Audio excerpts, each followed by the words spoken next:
When you used to rap, did you have a guy for beats? Yeah, we used to do, it's called what? Beatboxing. Was he on the desk? Am I used for the mouth? So we had the desk one. Alikuwa anatumia desk na to containers. And then we also had the mouth one. Yeah. That guy had a desk guy. I'll never forget that dude. Charles Kouko. Hey, that guy was one hell of a drummist on the desk. I don't know where he is now, but I know he's alive, but I hope he, I don't know, I hope he's a drummer somewhere. But it's so funny, like the people who we have huge expectations for while in school, they, like, even for me, there's a guy who, that guy could sing. That guy could sing. Like it was a trio of 3 guys. That guy could sing. One of the lead guy. And then following his story past school, you just discover the guys in village just drinking changa. Yo, and then you find probably like in primary or high school, he was that A student. Yes. Damn. I listened to that story. I was like, what? Life is funny. Life is. And life I is think funny, for me, those are some of the things that really motivate me to be very rich. Like, I would really want to be very rich. You want to be a rich guy. I want to be a very rich guy. A rich guy, my friend. Yeah, because your dough. Yeah, because I feel like some of these people, you really don't know what shifted their thinking and in what spaces they are in. Yeah, right now. it's true. Yeah. So and also, I think it just goes to show you that life is not straightforward. Life is not straightforward. Yeah, you're like, oh, this guy A student. He'll probably be the most successful doctor, engineer, whatever, accountant. It doesn't always work like that. Cool.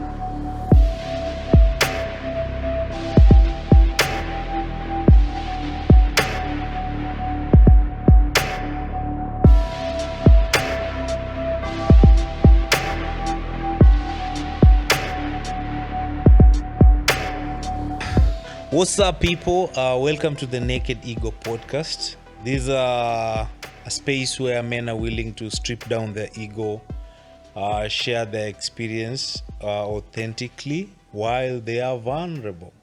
Welcome to the podcast, Jamlek. Thank you very much. How you doing, man? I'm good, bro. It's another day. We get to do what we love, what we enjoy. Yeah, indeed. How you feeling, bro? The last 3 weeks have been long. Very, very long. I've been a bit overwhelmed. Now I'm a bit better, but we lost like a mother figure Sorry about that. a week ago. No, 2 weeks ago. Yeah. We laid her to rest last week. May her soul rest in peace. Yeah, man. It was a tough one. Yeah. Those last moments before she passed were very, very hectic.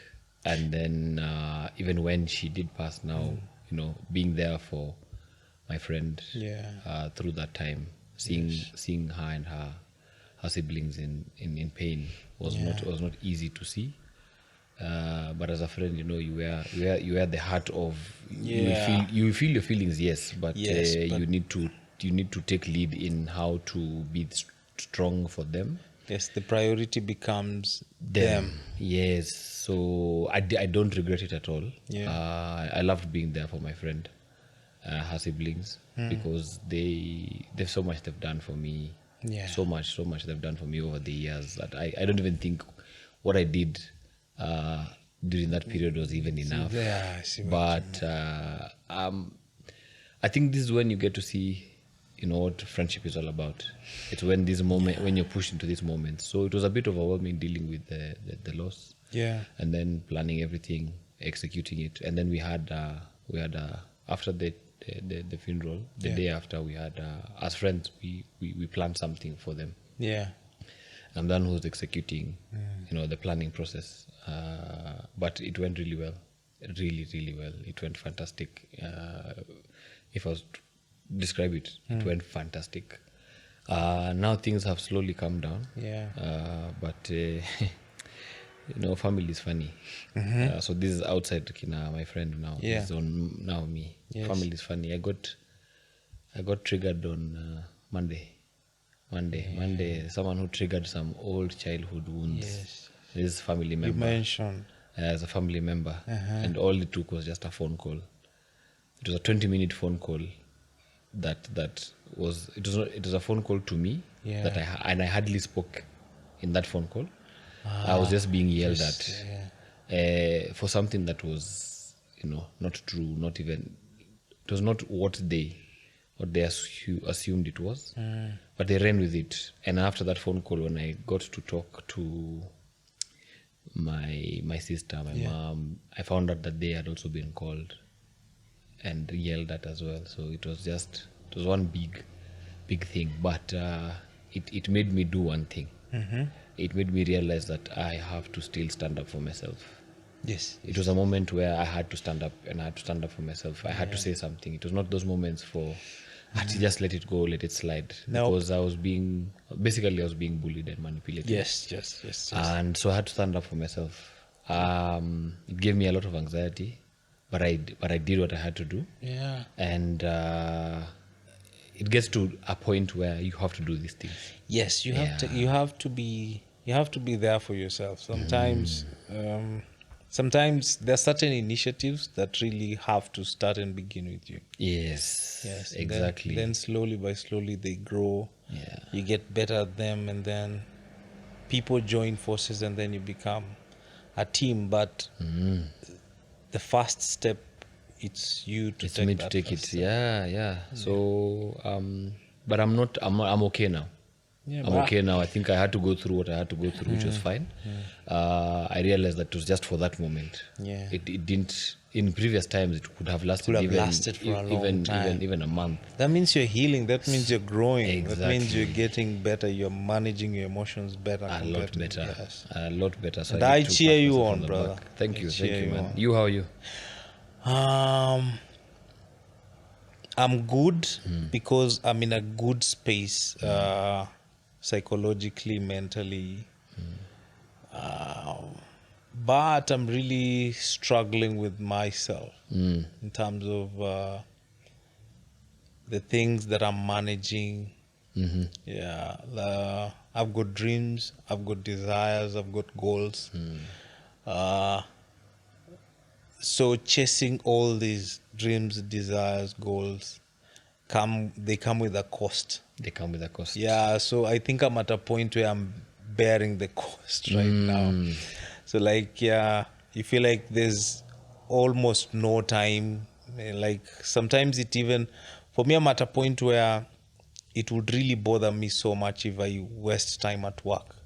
Yes, and even at work, sometimes I don't like having my phone, or there are certain messages or calls that I can't pick at work, especially those that need a lot of attention. I would rather just shelve them during that season. Yes, but I'm in a good space. That's good. And I'm enjoying that process. It's as much as I'm saying I'm enjoying, it's not fun. It's not fun.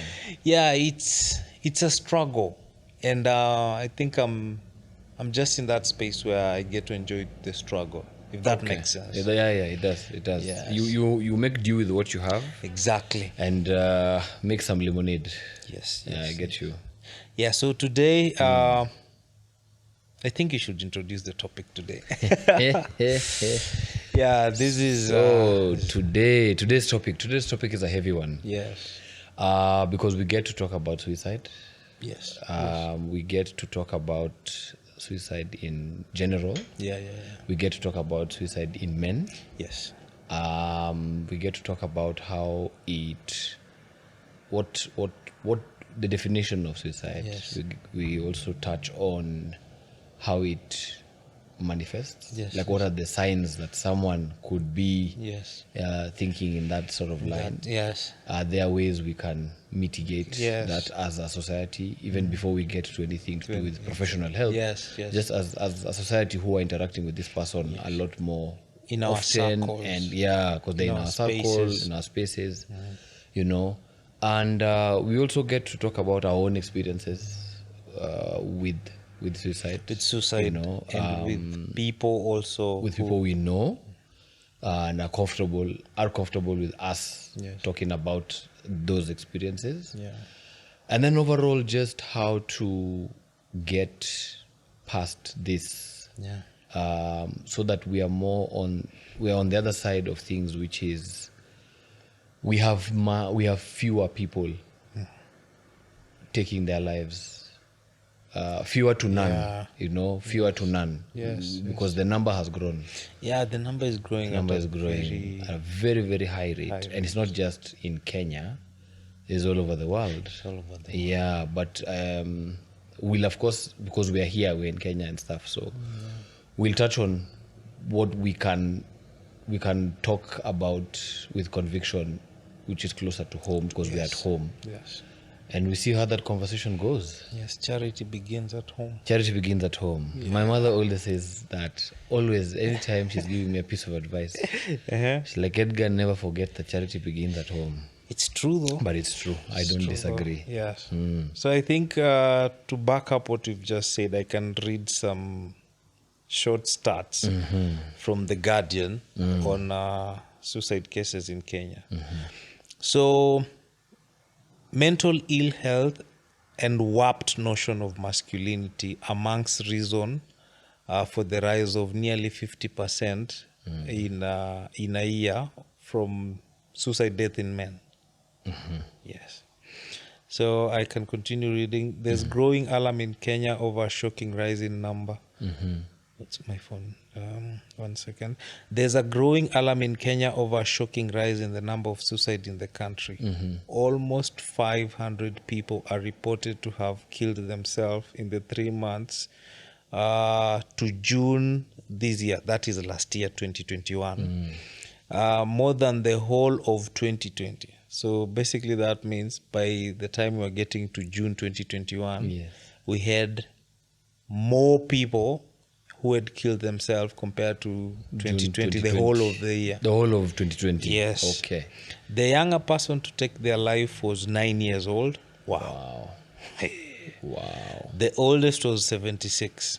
The 483 deaths recorded during the period were marked increase on the annual average of about 320 cases. Hey. Yeah. Wow. I mean, it just goes to show that this number is growing. This number is growing. Many more people are doing, are taking their lives. Many more guys are getting to that point where they're done. Yes. They are just like, there's no need to push on to another hour, to another day, another week, another month. They've gotten to this point where they're like, you know what, the end of the road is here, and they're very comfortable with this decision. And what those stats you've given me, it has reminded me of something. There's a guy, I don't know him, but he lived in the UK, and he put up an Instagram post on his account. It was just a selfie of him, and now the caption basically was him saying, by the time you see this, I probably am no more. He narrated the story, so there was a way he did it. After this, I'll share it with you privately. But there's a way he shared that story. He was basically, he had reached the end, but he was known as the person who was the life of the party. He was social. He got along very well with people. He was present in people's lives. But very few people knew how bad he had it, for various reasons. And he's just like, by the time you see this, I'll be no more. And he really gave a very detailed narration of where he probably will be found, what he's done to himself, and the fact that people should not feel bad that he made this choice. People should be okay with it because it is a choice he made. It's like, yes, people might be in pain and will mourn, and that's fine. But don't don't take it any further than that. Yeah. You know, it's just a thing where he did his time and he's okay with the decision. So now it brings in the level of comfort that comes with making That decision. You know, Jamlek, people, especially people who are not very close to mental health and people who have never had a close relationship to people who have gone through the mental illness, you really don't understand what suicide means and what it symbolizes to somebody who has decided to make that decision. Picture yourself like you've gone through the journey of pain, constant pain, every day. It could be for a year, it could be for a month, it could be for years, you name it. But you've gone through the constant pain. Yes. For people who get to a level where they decide, you know, it's no more, I'm certain this is what I want for myself. Yeah.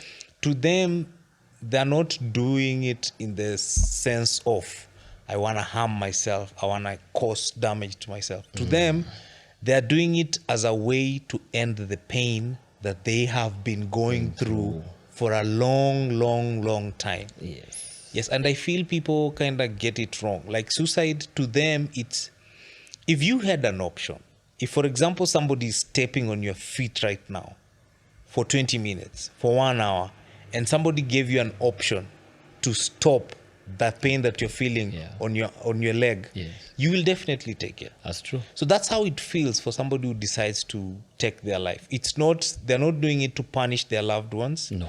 They're not doing it to get back at somebody. No. For them, they are in constant pain. Yes. And it just gets to a point where that pain is no longer bearable. Like you just want to end it all. Yeah. There's this story that was on media couple of days ago. DJ Lithium. Yes, I saw that. Yes, his story caught my attention to the sense that his story showed how ignorant the society is when it comes to mental health. Yes. Yeah.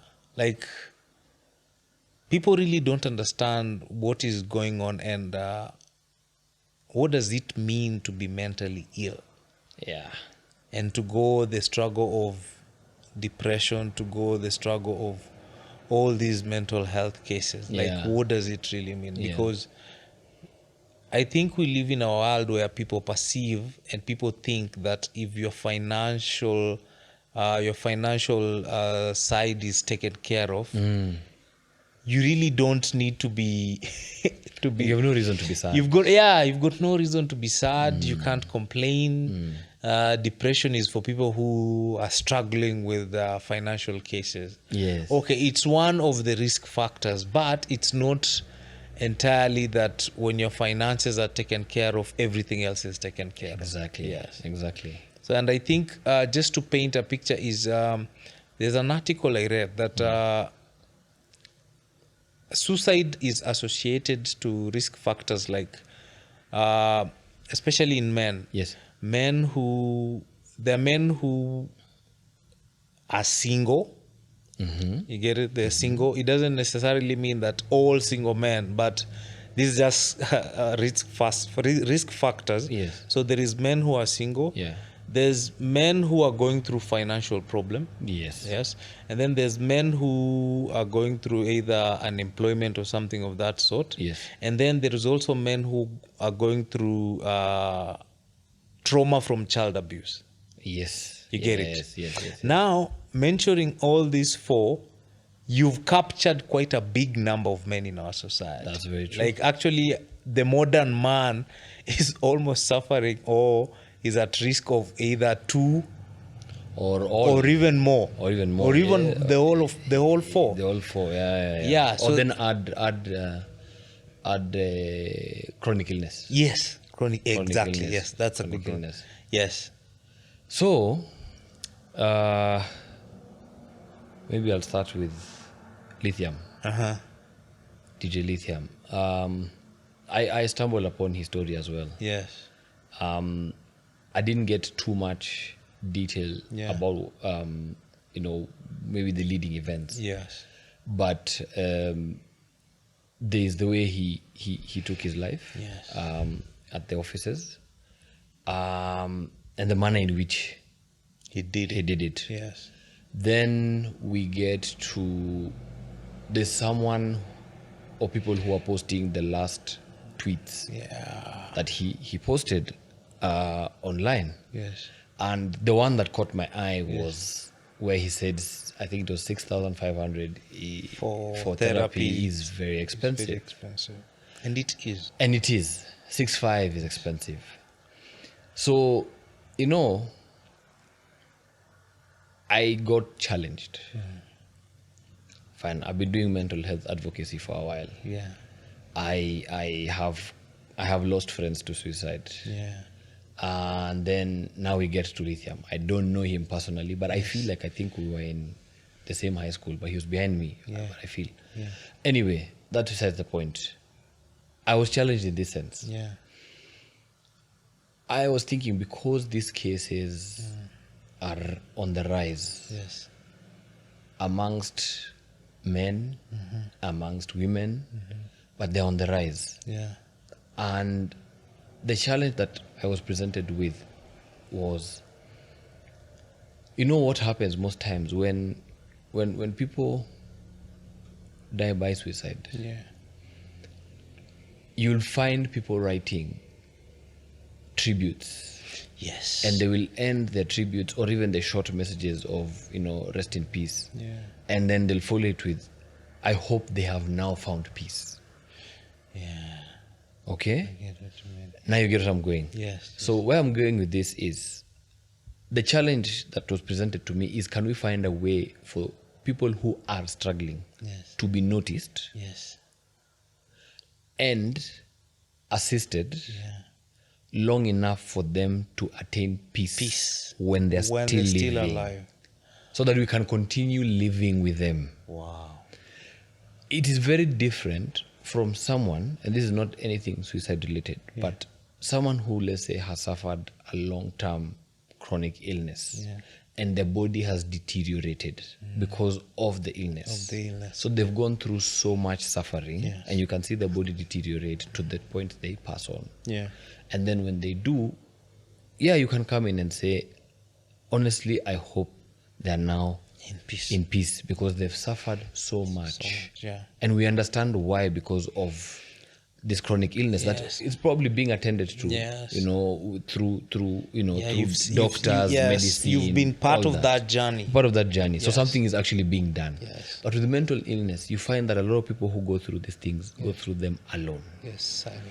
They go through them silently. Or if they dare speak about, the said issues that they're going through, you come across a comment like, sasa mbona niseme pole, mtu mzima uko kazi nini inafanya?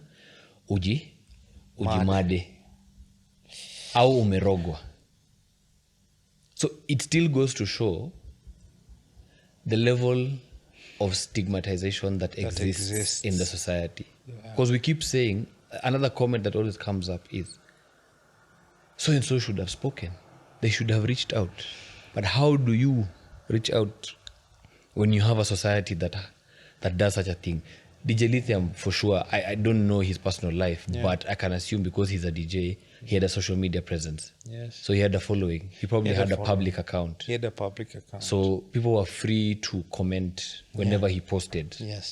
And if he, who's in the limelight, who's at gigs every week, and when he's at those gigs, he may be seemingly looking like he's happy and everything is good. And people are assuming because he has back-to-back gigs, that financial thing you said, that back-to-back gigs means he's earning, he's working, that's first of all. So he's employed, not unemployed. And he's also earning money, because what happens with at least DJs, you get your money probably upfront. Or if you are doing club appearances where you DJ, so you're paid like as a salary. Yes. You know, Yeah. but you have security in that sense. Yes. You know, so that can help you take care of a couple of bills here and there. Exactly. Yeah. So now with that security, it was still not enough. Because if he was able to post, because we also don't know his financial obligations. No, we don't. For him to post 6.5 being expensive, it shows something has happened. We're not throwing any blame anywhere, but it shows there's a loophole somewhere, you know.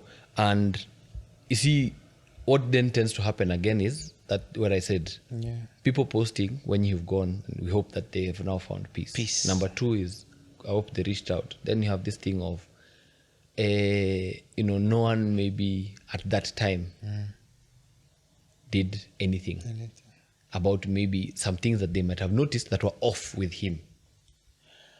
Like you may notice, but you're just like, or you give the, you know, this what we call blanket responses.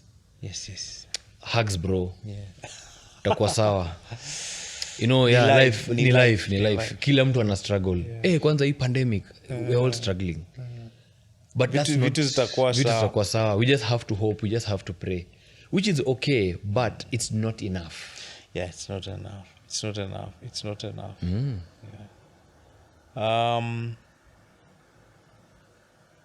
For me, I think I've been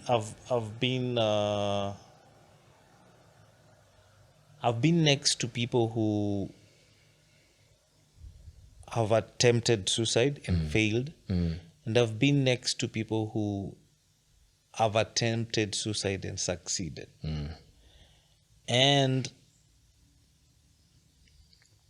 to some people, I didn't know. I did not see it.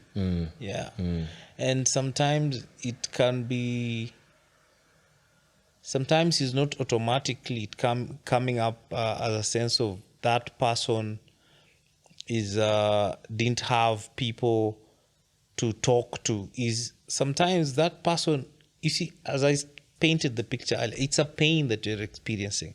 So when you are going through that phase, you don't actually also process information the way you would process information when everything is working and everything is good on your side.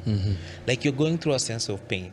So probably that person reached out to us and we just didn't see. Or we were blinded maybe by the past events, by what was happening to us in that moment, or where we were. Like people are in different trajectory emotionally, and people are dealing with different things at any particular time. That's true. So probably these people reached out, we never saw. Or maybe they reached out and we brushed them off. But for me, it always, every time somebody takes their life, I feel their pain. I feel their pain. I feel like it could be me. It could be me, because sometimes you also walk the lonely journey. Like as a young adult, you always go through that journey where sometimes you feel like it's just lonely out here. Yeah, it's just you by yourself. Yes. There are people around, but there's a cloud of loneliness over you. Yes, that's true. I agree with you with a lot of what you've said, where I've lost friends to suicide. I know some who've attempted, but they're still here. Yeah. And it's true, we as human beings are in different trajectories in our lives.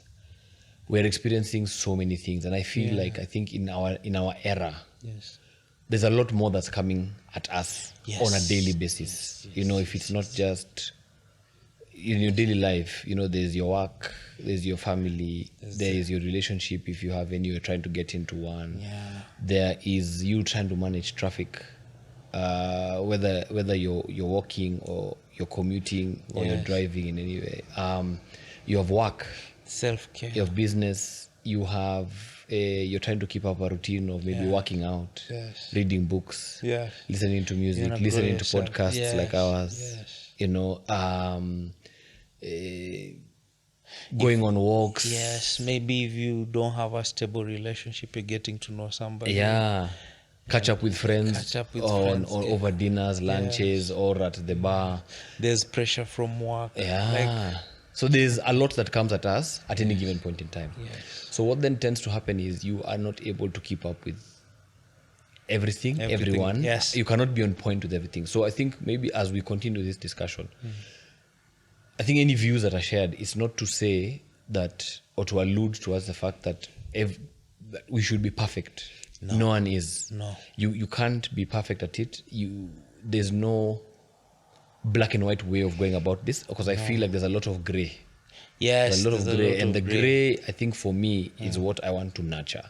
That's what I want to bring out, so that people can get to see and know it. Like, oh, this is what you mean. Exactly. Yeah. And actually, the gray is what accommodates most of us. That's what accommodates most of us. Yes. And we need to accept. We need to accept that, because that's what it is. Yes. Now it's asking ourselves that after accepting, what do we do? Because it's here. It is there. There's social media already that takes so much of our lives. Just even before you get to the Instagram and Twitter and Facebook and stuff, just WhatsApp alone. WhatsApp alone is already a lot. Yes. It's a lot to deal with. It's a lot. Yeah. It's very convenient, because you can keep in touch with people from all over the world using one medium of communication. Yes. Yeah. And one platform. But it comes with a lot.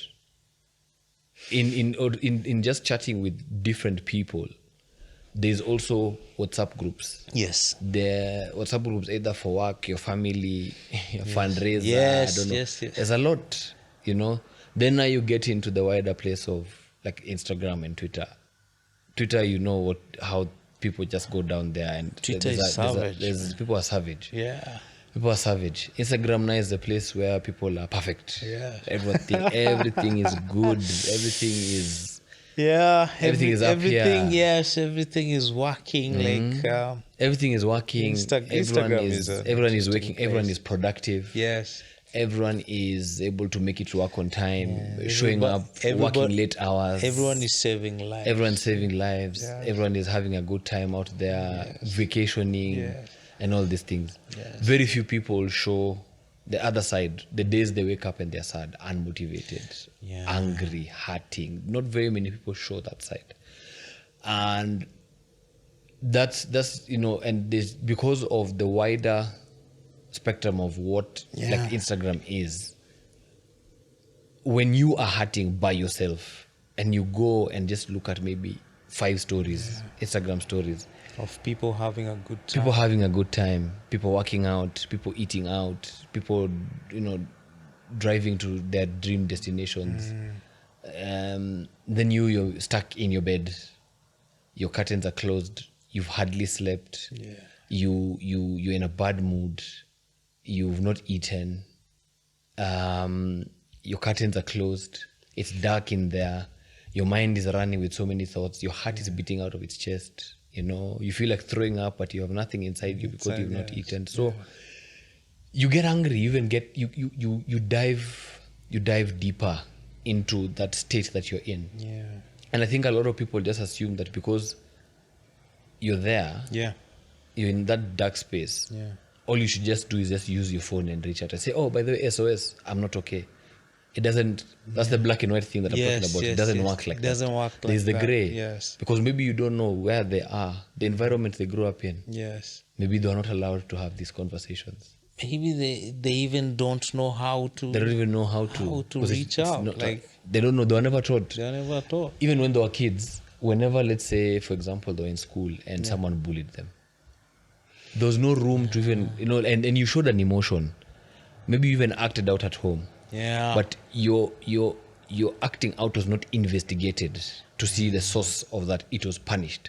Yes. You're behaving poorly, Bill. Yeah. Go stand in the corner, or you're beaten, and then you're told, "Get out of my sight because I don't want to see you. You've annoyed me. Like you've hurt me." Yes. But the person who's hurting is the person who has just been sent, who has been beaten and sent away. Yeah, who's being punished. So what happens? You do something else happens in your life, because life always comes with things, and then the same punishment is reintroduced, and then now it becomes a reoccurrence every time you are a problem. And then the cycle just keeps It keeps going and going and going. Yeah. This is heavy though. It is. But I think, you know what, Bill? Yeah. We still have to have the conversation.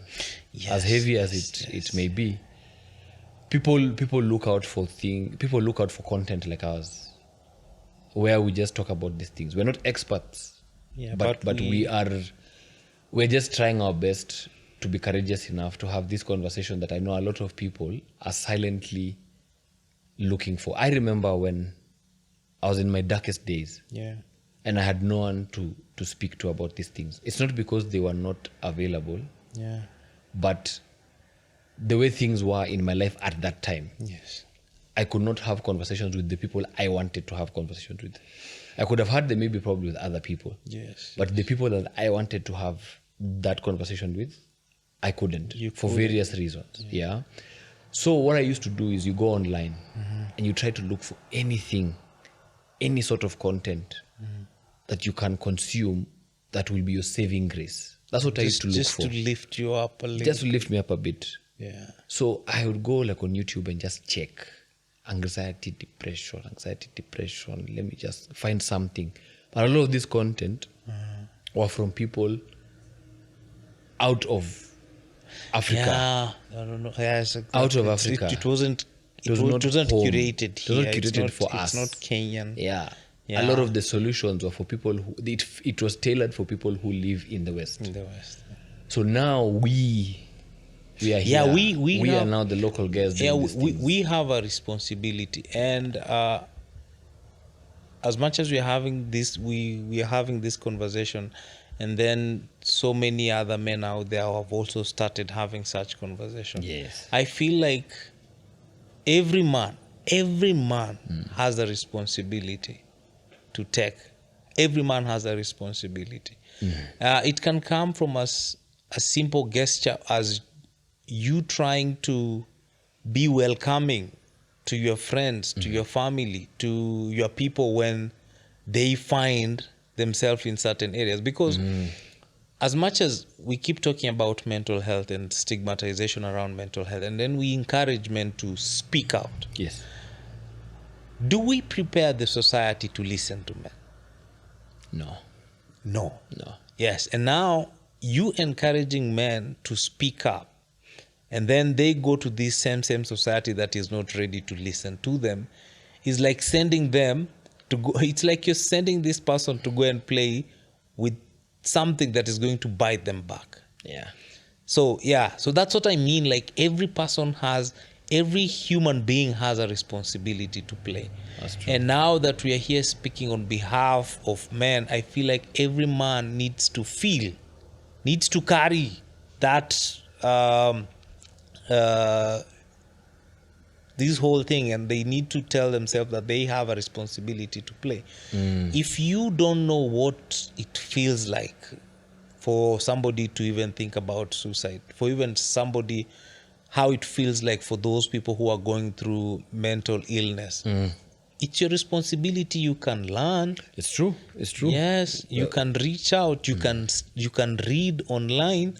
You can be in touch with forums that encourage such. That's true. Like you can educate yourself. There is that. And then you can also prepare yourself. Like men need to be the people who create that safe space for ourselves first. That's true.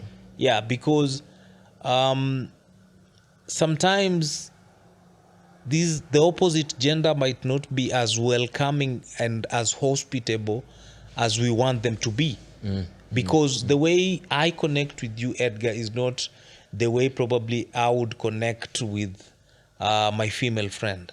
We tend to connect differently.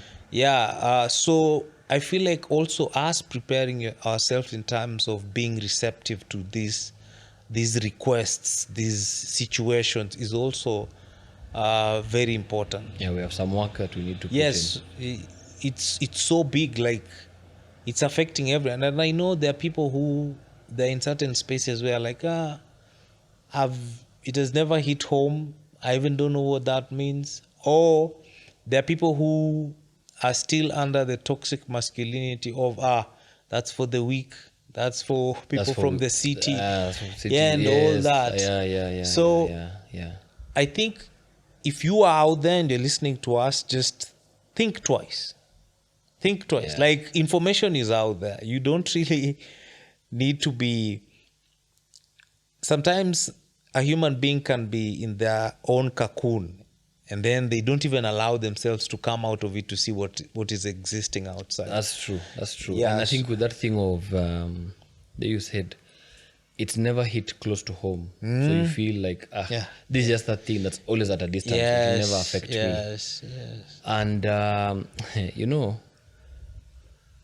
we really have no excuse. No, we don't. Because even if it has not hit home, it doesn't mean through... majority of us have smartphones. Yes. Regardless of the make, we have smartphones. Yes. That means we have access to a lot of stuff. If we are able to keep up with a lot of the gutter press, we're able to know what's the latest tea, what the latest tea, aka gossip. Nowadays, people are obsessed with tea. If we're able to have those conversations, either it is your mama bogas, boda boda guys, all the way up to people in senior management. We I'm sure come across these situations. We come across these cases. We really have no excuse to not do some research. We have the medium. Yes, we do. We can buy bundles for as cheap as 20 bob. Yes. You can get in there and read something, watch something. You may not be able to read, you can watch something. Something. Yeah, people, I saw something in the recent past, like people consume information differently. There are those who read, there are those who watch, there are those who just listen to others, there are those who, use entertainment. So you pick your struggle. You pick what suits you, what you can consume comfortably and confidently. Then, but consume it nonetheless, and then act accordingly, because there's other conversations that now need to come up. We need to address things like how people were raised, what kind of environments they were raised in, what was normal for them. Okay? Because what's normal for me might not be what's normal for you. Yes, exactly. What's a normal occurrence in your household is not necessarily what's a normal occurrence in mine. Hence why you may if you give your perspective of things, I give mine, I see, they're not telling, they're different. It's me appreciating where you come from, even if I don't like what I'm hearing. Exactly. There's a lady, there's a video I was watching sometime last year. There's a group of people and they're being asked just various questions about their opinions on societal issues, especially pertaining to gender-based violence. And there's this lady who presented something that I will never forget. She purposefully goes to spaces where she will meet people of contrary opinion to things she is very passionate about. And she knows, initially she used to run away from those situations because they'd trigger her, they'd piss her off, and it'd get her angry and looking at these people and judging them. But then she's like, no, wait. They are saying what they're saying because that's what they know. That's what they know. And that's why they say it with that much conviction, even if we disagree. But they're saying it because that's what they know. That's what they know, So I should not assume what I know is the only thing that should be known and shared with everyone out there. That other person also has something valid to say. It may not be what we want to hear or like to hear, but it doesn't mean we shut it off. No.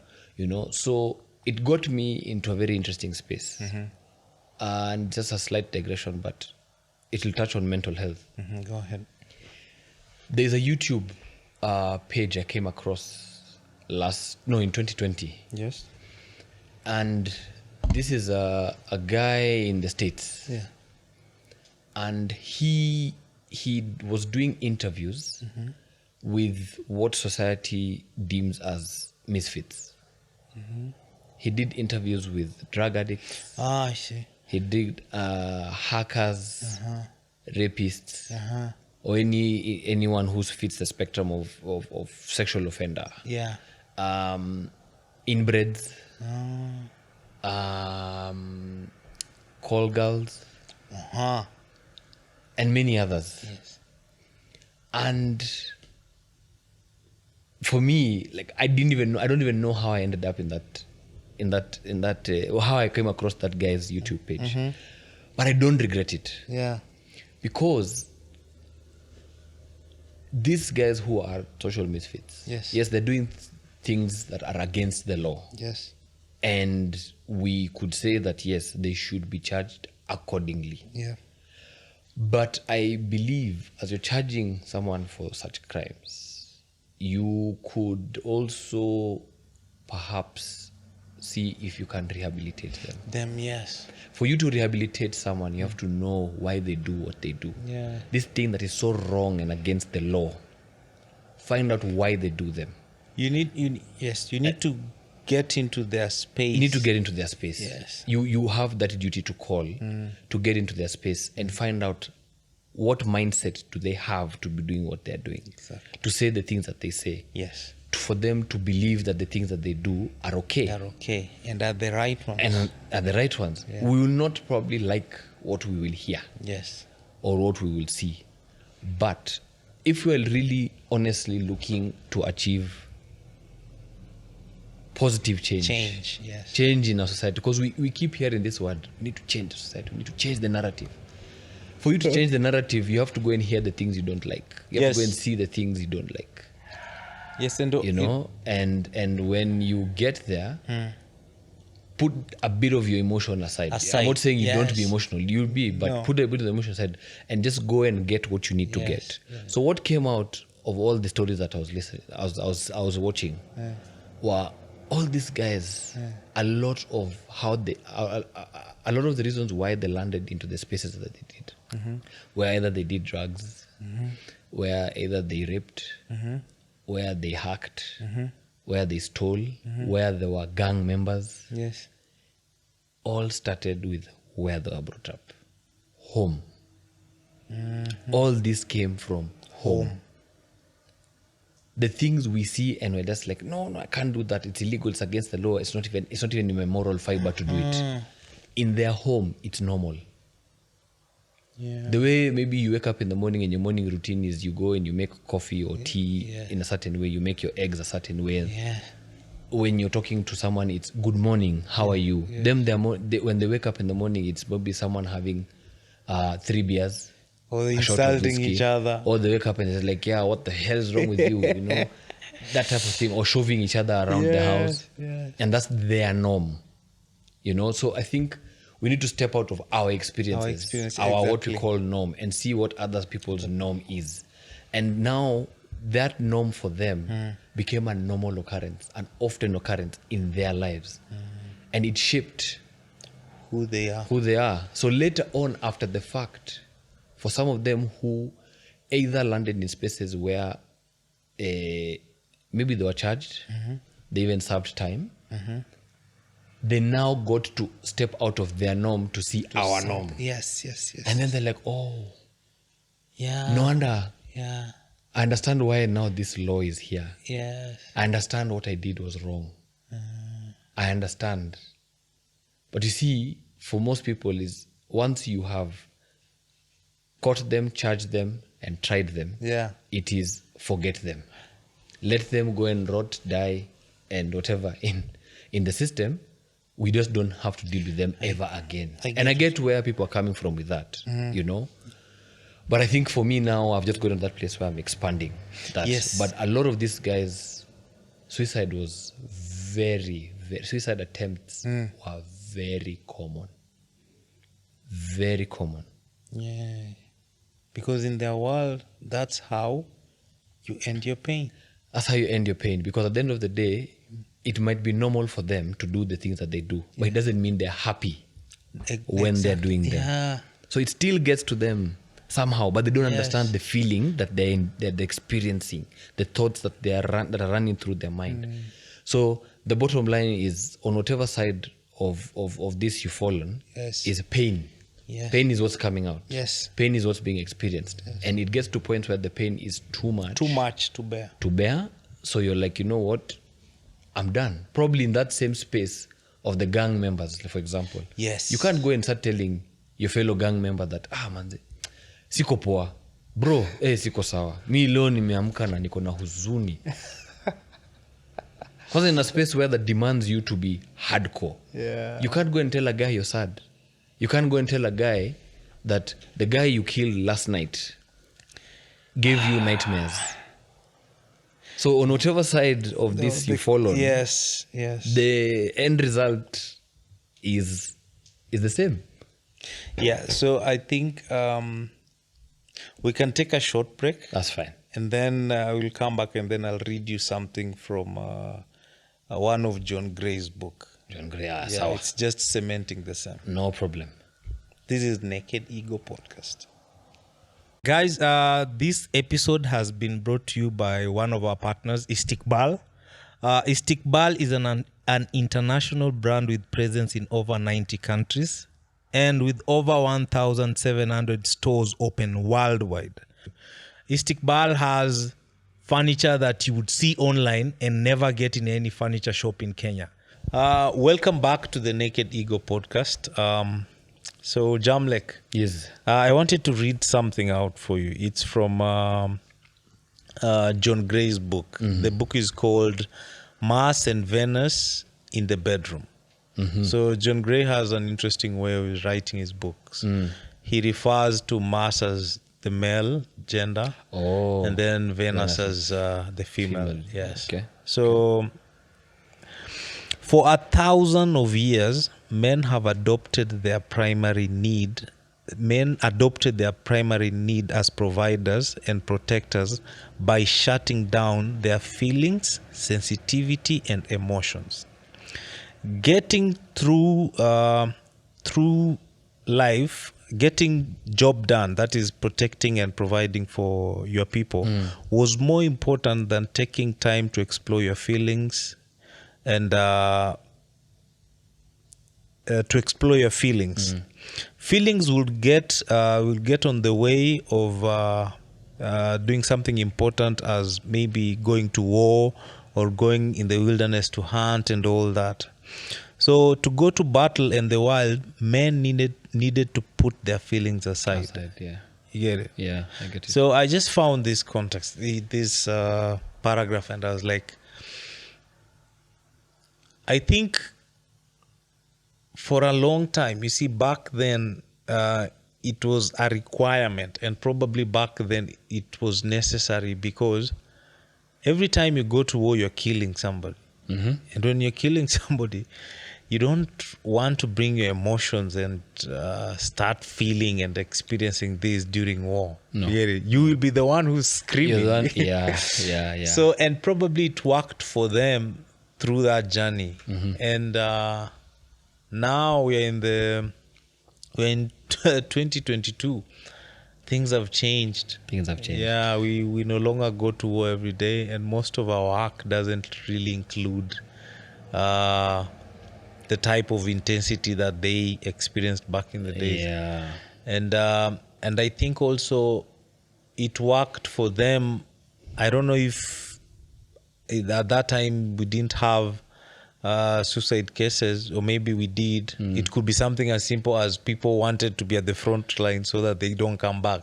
I'm just saying. Oh yeah, I That's don't a very know. interesting way of looking at it. Yes. Yeah, but now we are at a space where if we men are not in touch with our emotions, we don't get to experience both the good and the bad. That's true. And I think the conditioning came from the space of we were trying to run away from the bad.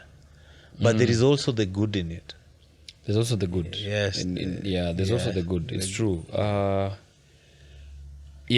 Conditioning is a very big aspect in what guides how men deal with the world. Exactly. But now what is becoming a thing now is what's becoming prevalent is that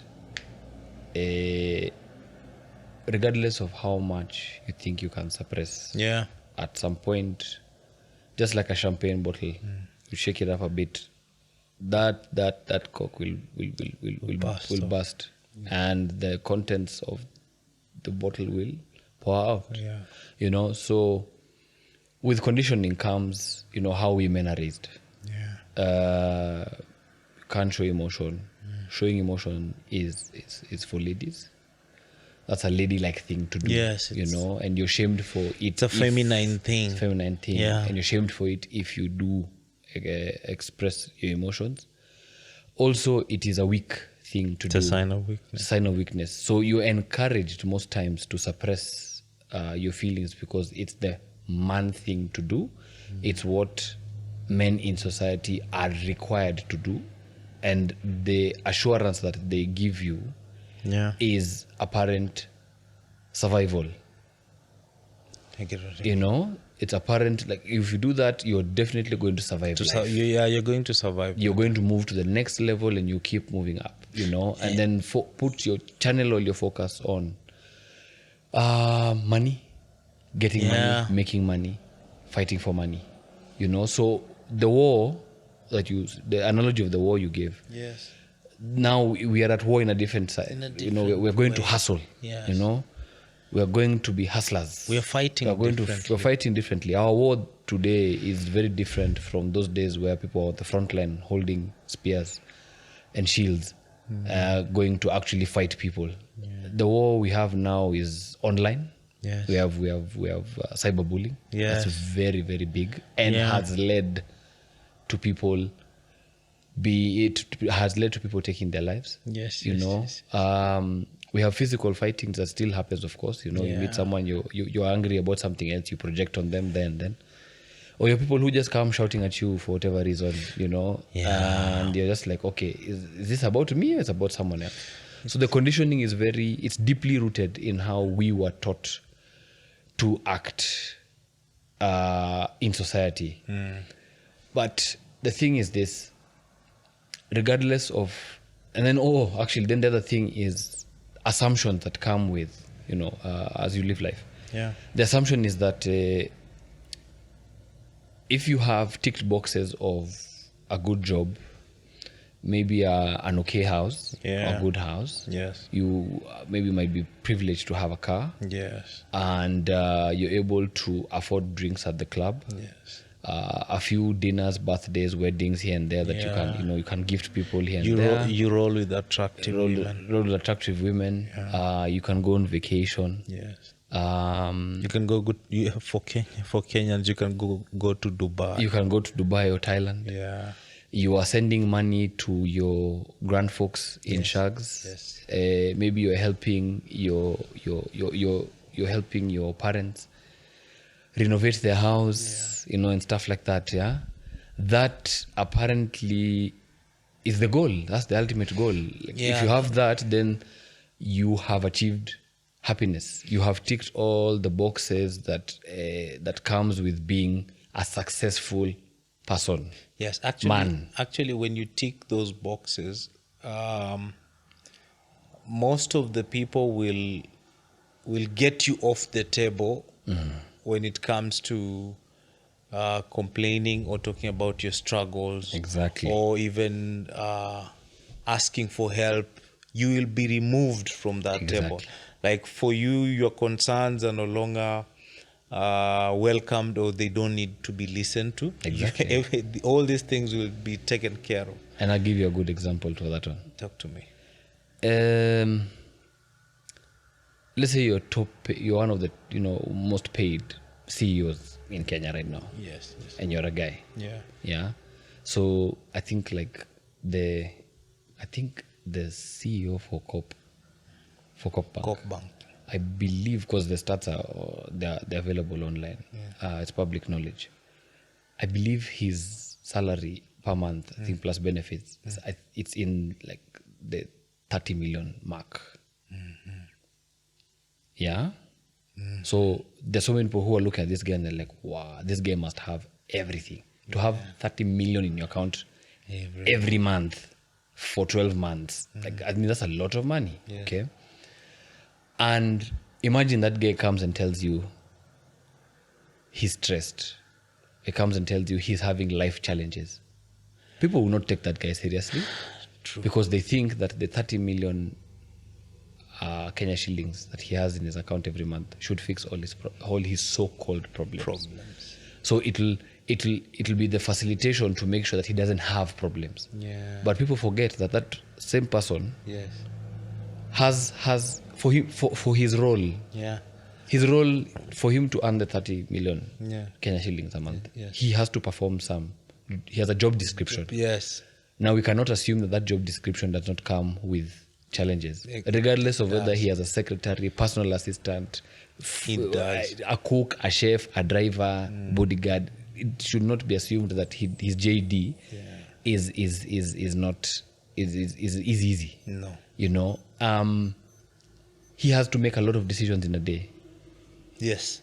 You know, all those decisions need some level of finesse, strategy, and you have to be very precise. Exactly. You have to be very confident that the decision you are about to make is going to be the right one. Because I can imagine for a person in that position, the decision making level you're on is so high. There's so much costly. That it's very costly. Yes. Because it's not whether I'm eating bread in the morning or not, brown bread or white bread. Like this affects millions of people in the same country. Yeah. You know, who are using your bank to put in their money to just just do business with you. So on top of that, there could be anything. Maybe his mom is sick and we don't know. Yeah, he's human. And he's taking care of that. He's human. So basically, regardless of his title and his earning power, people should always remember that such a person is a human being who has emotions, who goes through human experiences. Money may be able to facilitate a lot of things, yes, but human emotion cannot be replaced with however amount of money you have, or you make. You know, it just can't, and it never will. It's just there. It's something you have to face, regardless of who you are, where you are, the color of your skin. It doesn't matter. Your emotions will come, and they'll always force you to attend to them.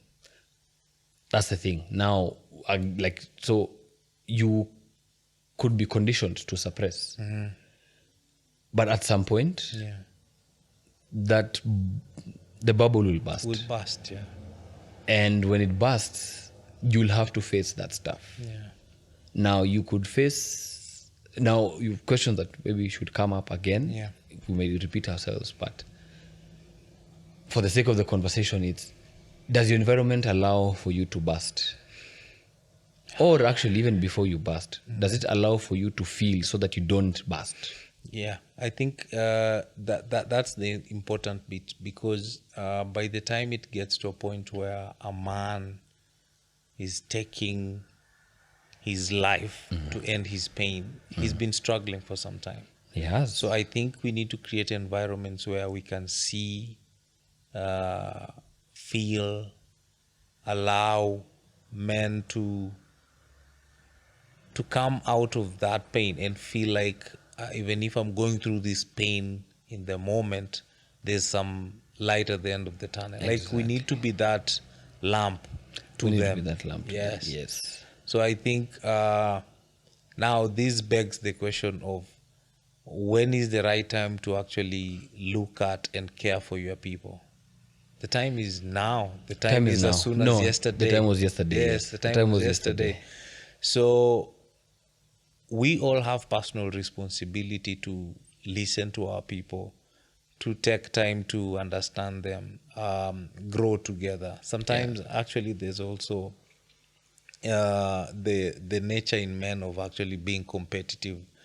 Sometimes we tend to lose it, and we lose in touch with ourselves, and then we just out there are competing And who are we competing against? We're competing about a fallacy that we even don't know if it's true or false. Yeah, that's true.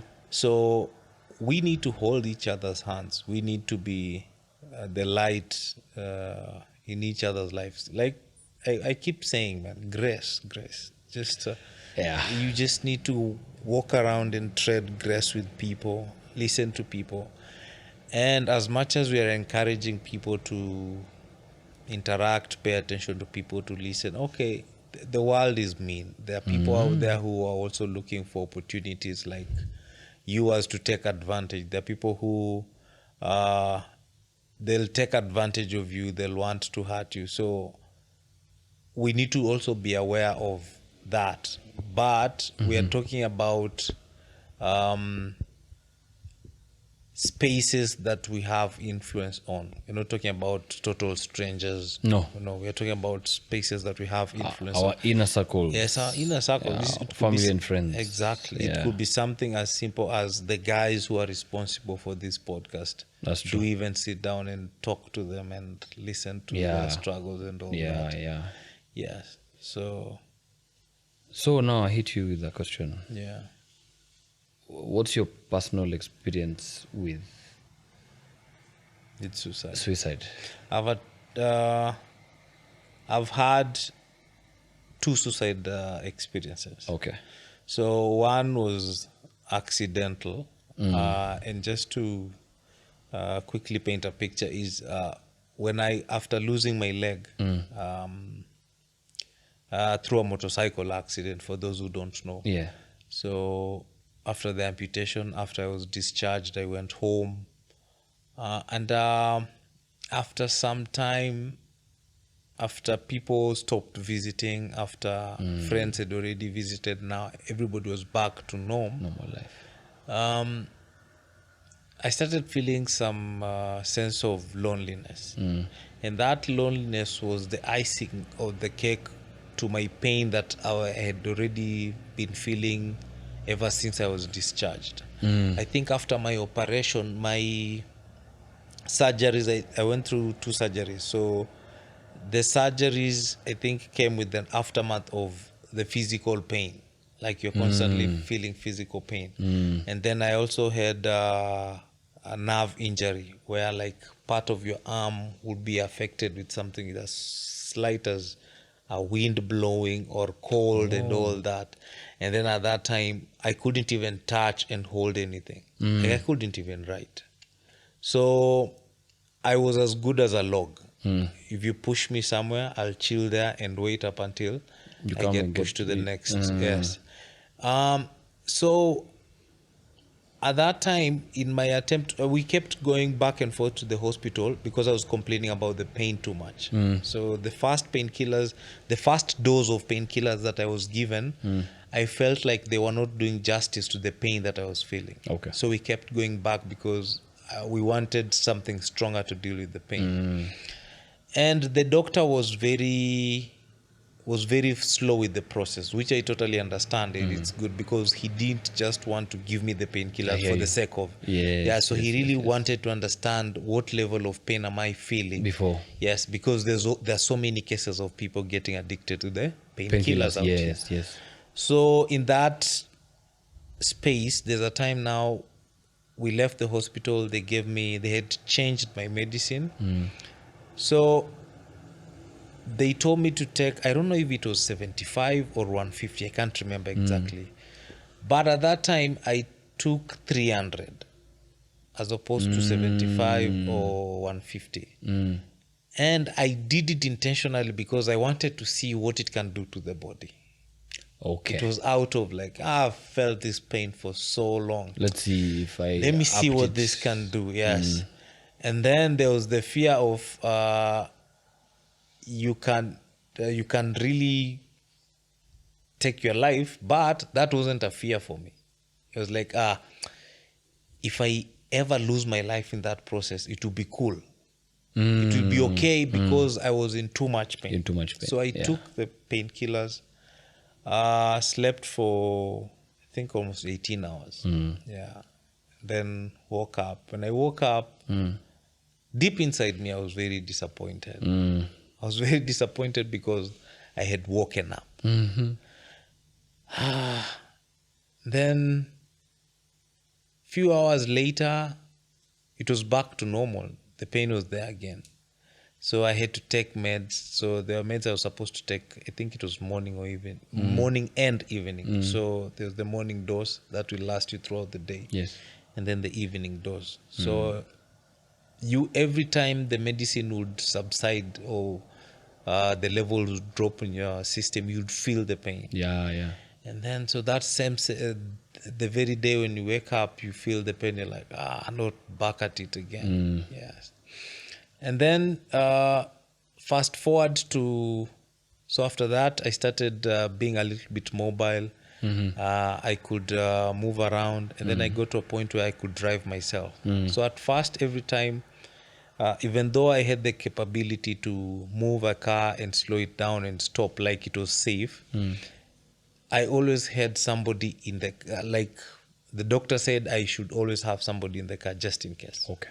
Yeah, so that was the case. And after a period of time, I managed to deceive and convince people that I could be okay on my own. Though they were not convinced as much. So I remember this day, I just took the car, I was driving, and then the thought of the suicide thoughts had been on and off for some time. Yeah. So this day I was like, maybe this is the day. I should just speed and maybe just hit an oncoming vehicle. And I was like, yeah, that's a good idea. I think with that, they'll feel maybe it was just an accident. They won't think too much. It won't look like suicide or something of that sort. Yeah. So I was at Ngong at that time. Left Ngong. They didn't even know where I had gone to. So drove all the way, went to the bypass, and then joined bypass. At that time, bypass was not as busy as it is right now. Yes, it was empty. So I anticipated like I'll just join the bypass and then find oncoming cars. Even at that time, bypass was not. Is it 2015? I don't. 2015, yes. 2015, yes. The bypass, I don't think it was fully opened. There were sections where I would share lane. Yes. So my idea was to just speed because I know there were heavy trucks using the bypass. If I see one, I just do the thing. So I joined the bypass from the Karen, Ngong, the bypass Ngong the intersection. Yes. And then I joined and started driving towards Kikuyu. I went all the way up until the exit towards I don't know that road, the road that goes back to Karen. Yes. Then I got there, I didn't meet any single car oncoming.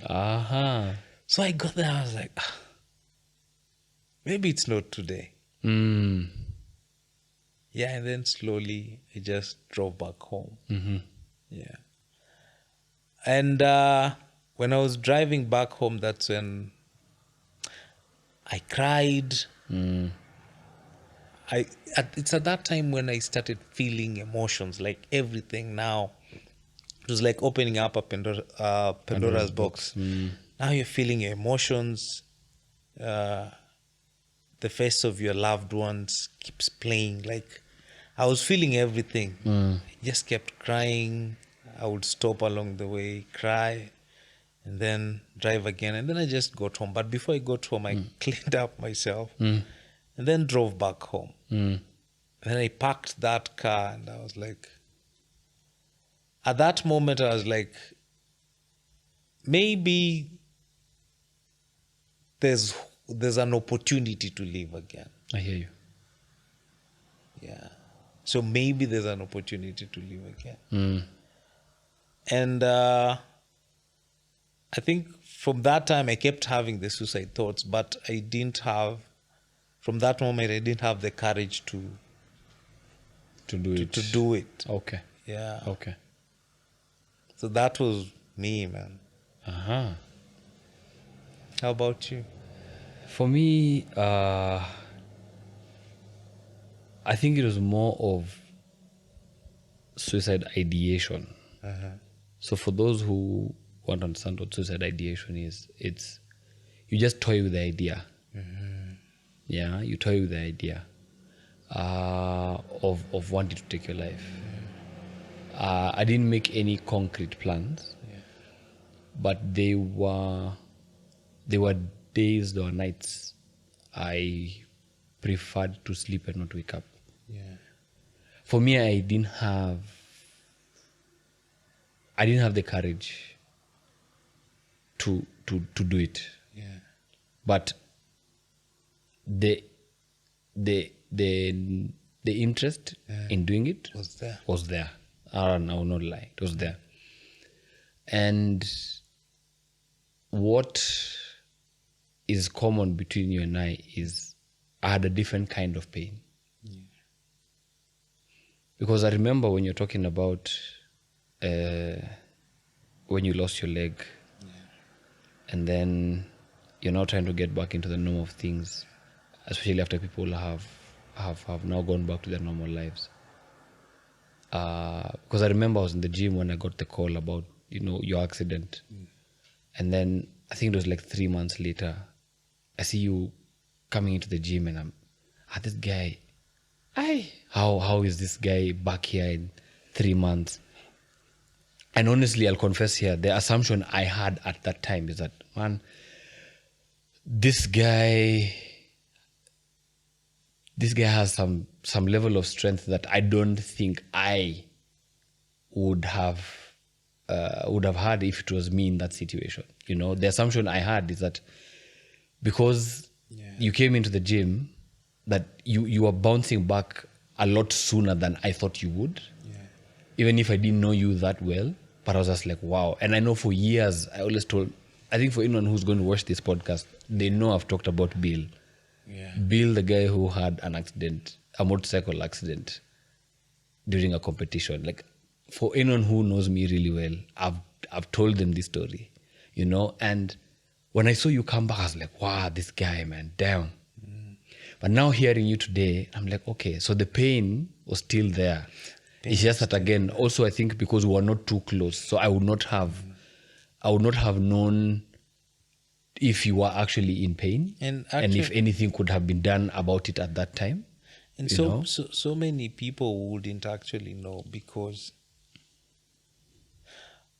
it gets to a point there is now, because I was a very young man who really didn't know much, wasn't aware of things to do with emotions and all that. So for me, there are moments where I felt like there was the need for me to be strong and show people that I'm strong. Like that, to some level also, it was like a requirement for me. So there are moments when I will do things to show people that I'm that guy. And again, I think it's just that for society to see that, okay, he's against adversity. Yes, he has come out. Yes, but it didn't come from a genuine place of this is who I am and this is what I'm feeling and this is what I'm going through. No. Okay. So on my end, like I said, it was just ideation. Yeah. There were days, yes, I wished that I slept and didn't wake up. Yeah. But I didn't make any plans, about how I would want to take, even outside the one for sleeping and not waking up. Yeah. I didn't make any plans, of how I would want to do it. But if it could have been if there was a painless process, I would have taken it. I would have taken it. But I think at that time, what I knew about people who took their lives, there were certain ways that they did it, and all of those methods were painful. But what was prevalent was pain. What was present in my life was pain. And it wasn't pain that has been there, that was there for a very short time. It was pain that was there for a very long period of time.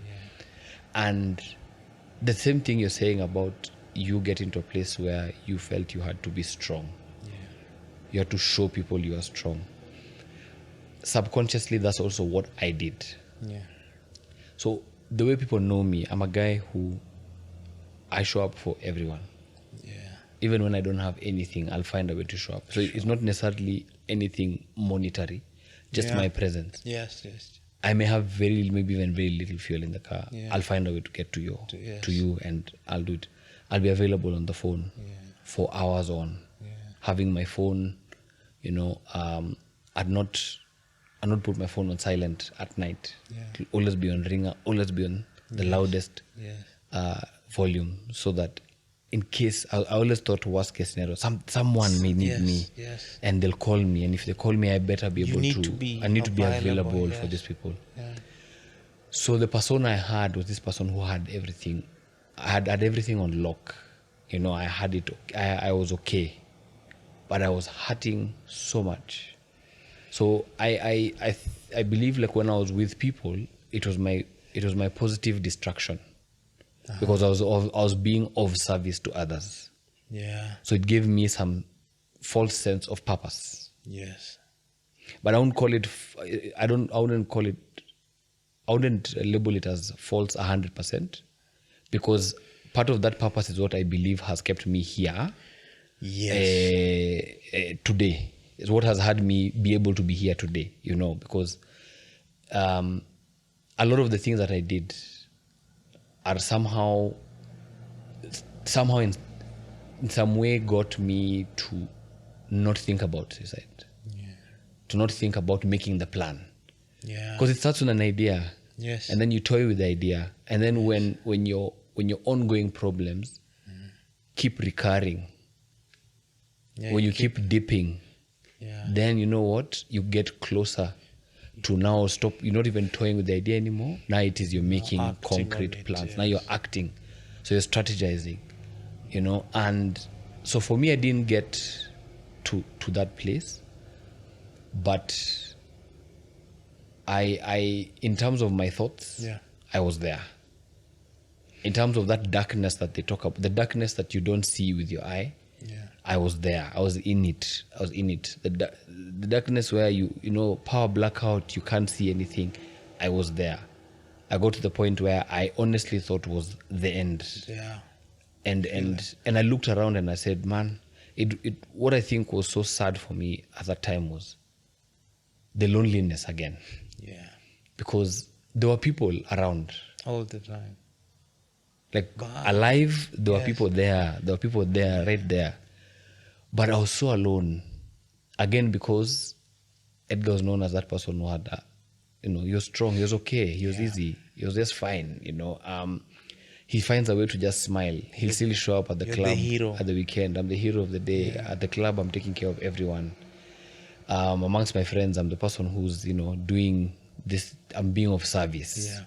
So it was very hard for people to even notice that I was not okay. There are a few people, yes, we did talk about me not being okay, but I don't think we talked about the depth of how bad things were, for me.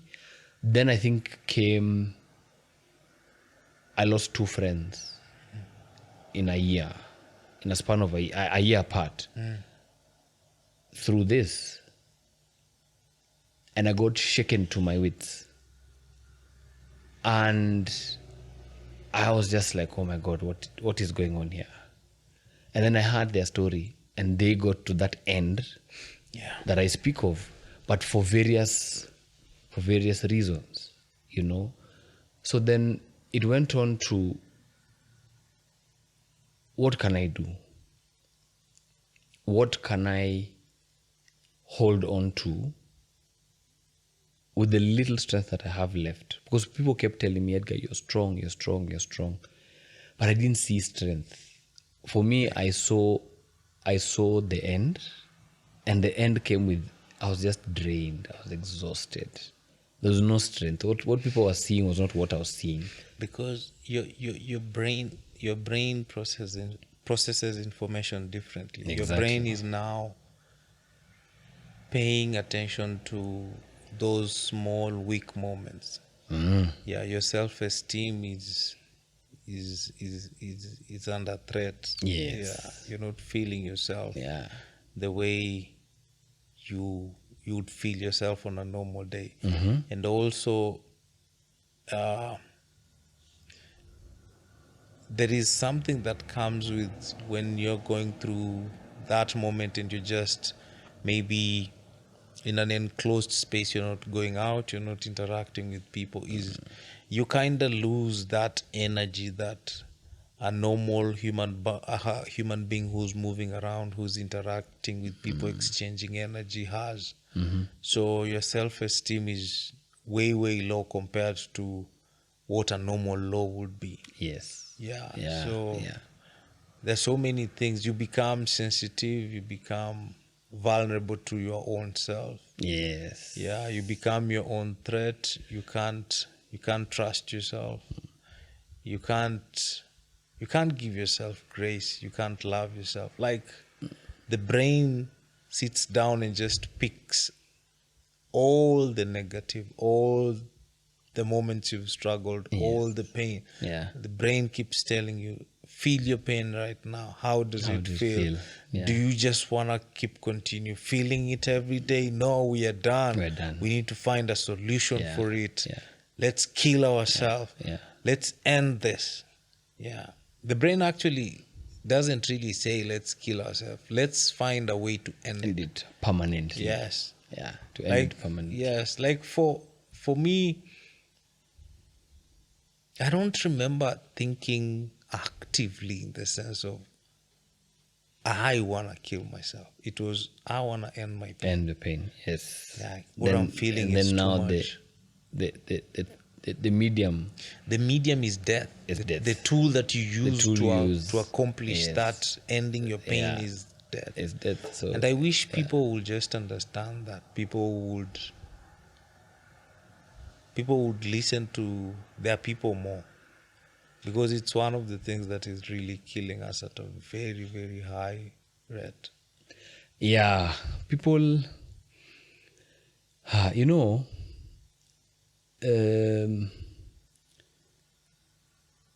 we always ask ourselves after the fact, what could we have done? And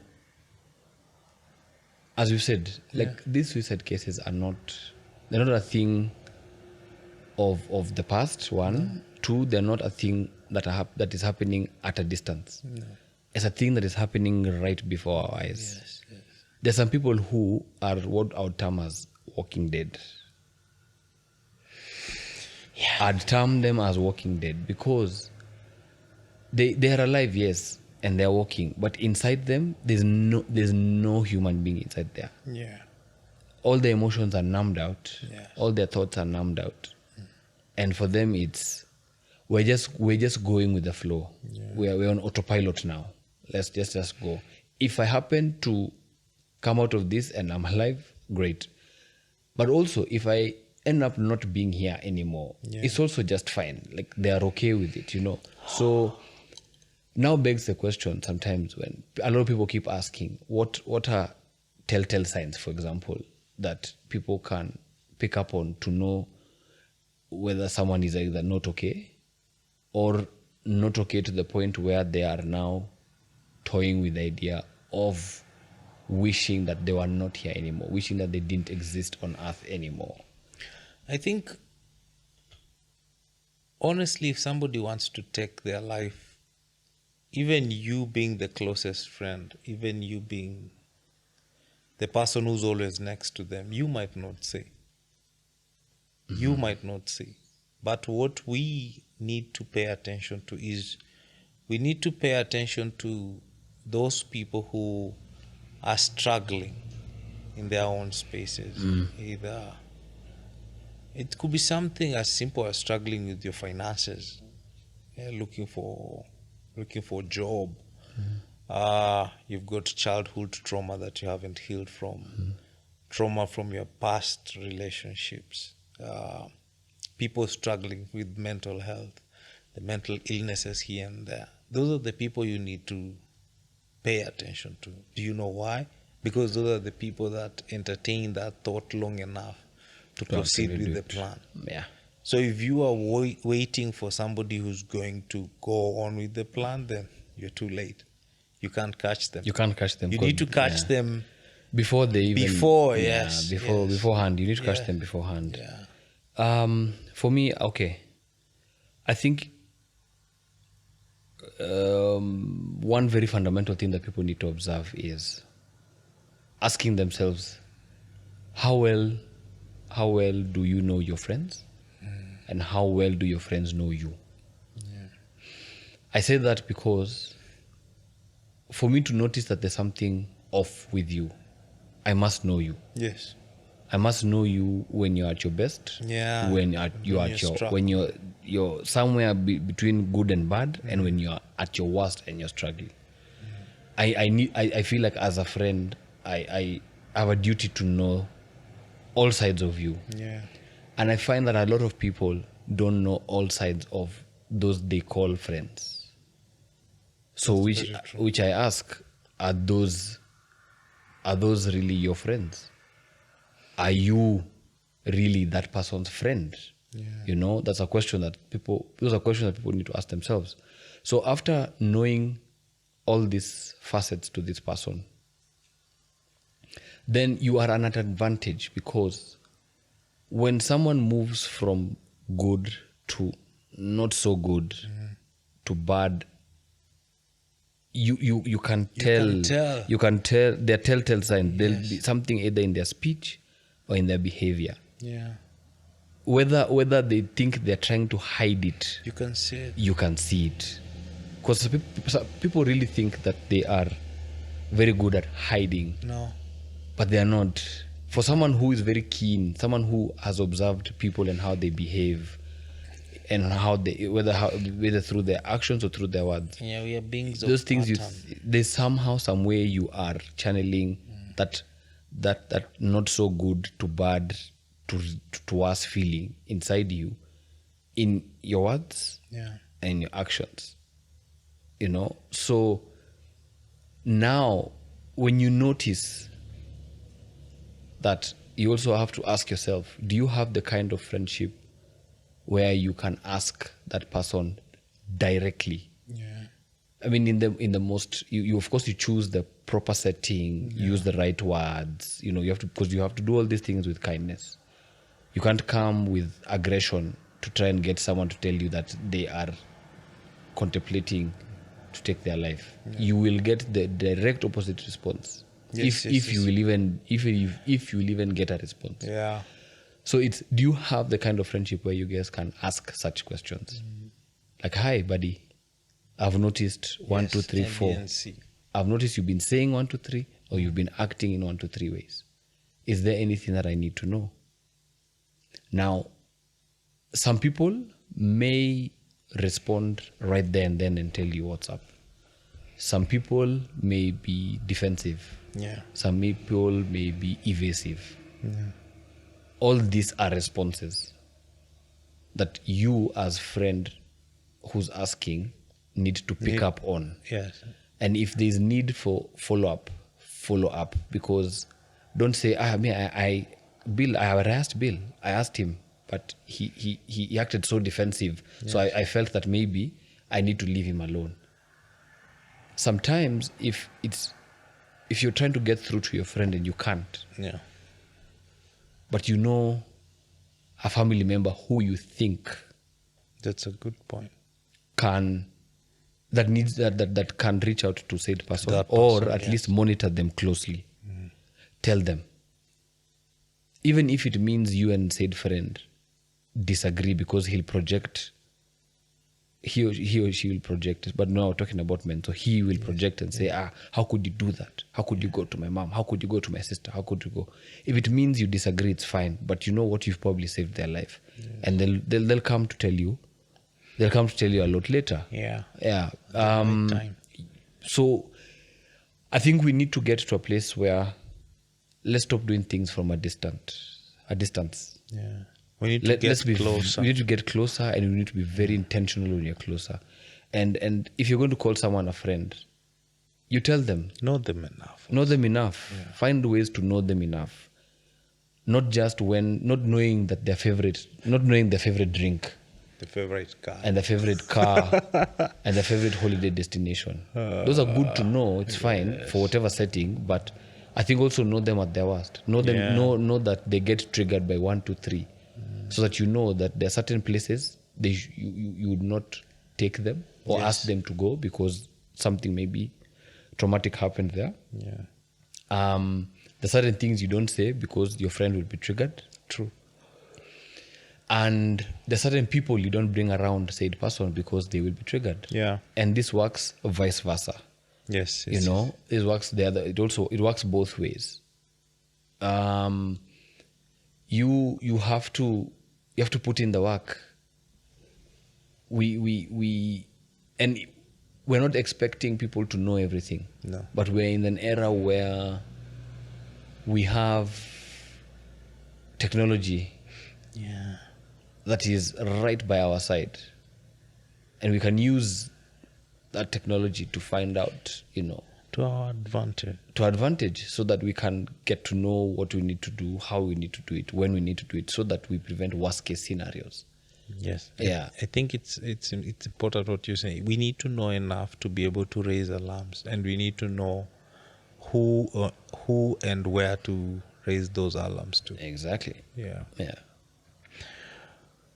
Wow, this is a heavy episode. Yeah. So I think we'll take a short break and then we'll come back with the Q&A. No problem.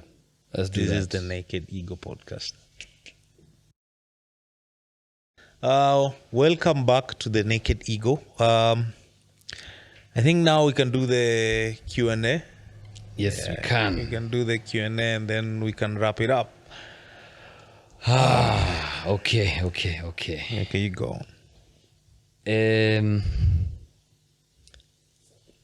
men and women, which gender is likely to take their lives more than the other, in your opinion? I think based on statistics that exist, women attempt suicide more than men, but men use more lethal means to attempt suicide. So I think the suicide rates are more higher than the women.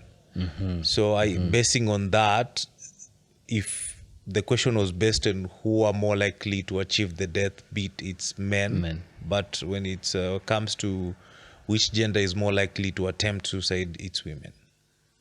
Okay. Yeah. Actually, I agree with you there. Yeah. Attempts are more from women. Yes. For men, it's more finality. Yes. It's not an attempt. It's not a hit and miss. Yes, exactly. It's a direct hit. Yes. Yeah. I agree with you there. Yeah. The other question is, do people threaten suicide to get attention, or they are being real about it? Or are they being real about it? Some people do. Some people are just psychopaths. Psychopaths think in a screwed way. So if it will get them the attention that they need, they will use it. For them, they're not looking at it as using suicide to get the attention. They're looking for, I need attention, I'll use any means. Yes. Yeah, so there are people who will, but according to my past experience, people who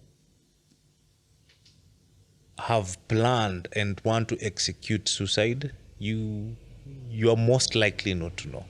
Okay. Yeah, you're most likely not to know. Okay. Yeah. I see it the same way as well. Yeah. There are people who I've come across also personally who have done it for attention. Yeah. And it usually interchangeably pisses me off and hurts me. Yeah. Because there are others I know who are real. Yes, the genuine about people. Wanting to take their lives. Yes. So when you are doing it just for the sake of so you attention, it pisses me off and also hurts me because I'm just like, I know others who are facing, it's not to say that they're not facing any issues, but the people who are facing issues and have been in so much pain long enough to say that, you know what, I'm there and I'm contemplating doing it, and I'm also now going to make plans. And I think also the pain, the reason why we feel pain is because now you as the one looking for attention, you're closing the door that these people have to actually get help. Because at the end of the day, they don't want to be they don't want they don't want to be considered as attention seekers. Exactly. Because it comes from a genuine space. Yes. Yeah. Okay. My next question will come first. It will be a comment, and then comment I received on Instagram. Yeah. From someone who follows me, and then the question came in after. Okay. She has a 19-year-old brother who took his life 3 months ago, and her second brother is struggling at the moment, and it's something that has been nagging her for some time. And she's asking what are the signs that maybe he's struggling, and number two, what can she do? You want to jump? I've paraphrased it, yeah, but I haven't said it word for word, but that's the general gist of what. You want to jump in? Okay, I can weigh in a bit. Yeah.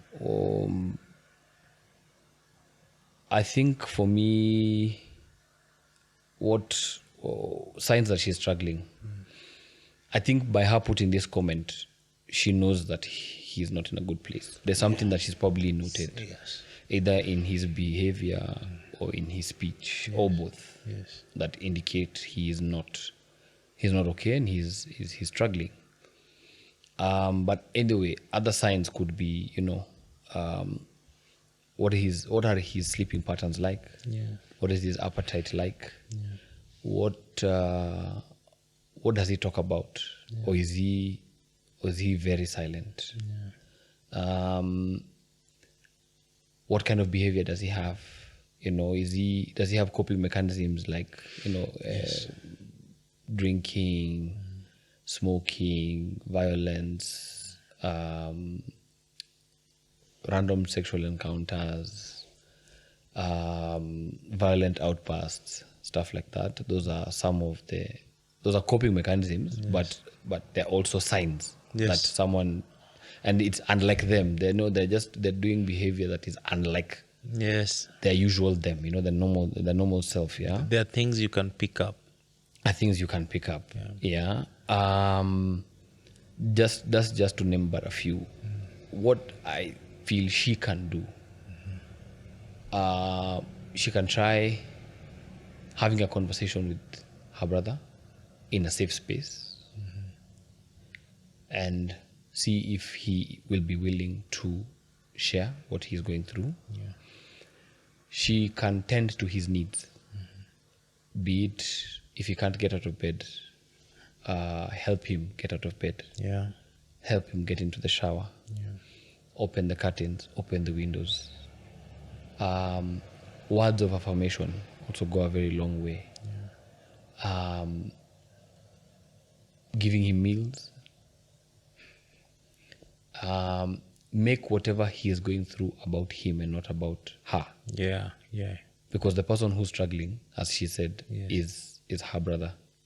So make that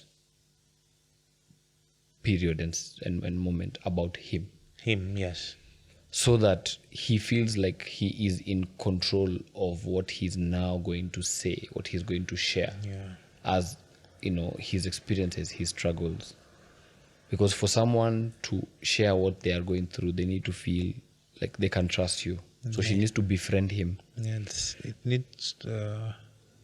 he needs a sense of safety, safe space. Safe space. And the thing she has to also do is she has to earn his trust. Yeah. Now, to earn that trust will not be on her dime or time. It will be on his. Yes. Because remember, if today you're hot and tomorrow you're cold, he'll pick up on it even if he doesn't tell you. Yes. He'll pick up on it. And most likely he won't tell you. And most likely he'll not tell you. Yes. And then that will just reaffirm that he's still alone in this. Yeah. And then he'll not trust you. Yeah. She can see if therapy is an option for him. But also remember that if he, let's say, does consider, in an ideal world, would like him to consider therapy. Yeah. Outside the 1 hour session that he will go for per week, what happens to the other 6 days and 23 hours? That's where things are very critical. Yes. Therapy, yes, does work. but there has to be something supporting therapy that works parallel to it. And you as a family member learn more about what this person is struggling with, to understand why they're struggling, and then tailor solutions that will work for that person. That's specific. Yes. And then involve them in the process. Yeah. That's what I'd say. And I think also in such, you can't really put a timeline to it. You really don't know how long it's going to last. So put in the time. If it takes 1 month, 2 months, 6 months, 1 year, whatever the period is, as you've said, make it about him. Yes. So, and also if you feel like you can't handle it on your own, if you really know your brother enough, you can try to mobilize people that he feels he can trust, because if you know your brother, you can pick 1 or 2 people that he feels safe with. So they can also approach him and try to offer support. Yes. Okay. The last question I would ask is suicide related to impulsiveness? I don't really understand what impulsiveness is. Impulsive nature, impulsive behavior. This on the fly kind of behavior. Yes. So is suicide related to, like, people who decide to take their lives? In your opinion, is it an impulsive decision that they make? No. Okay.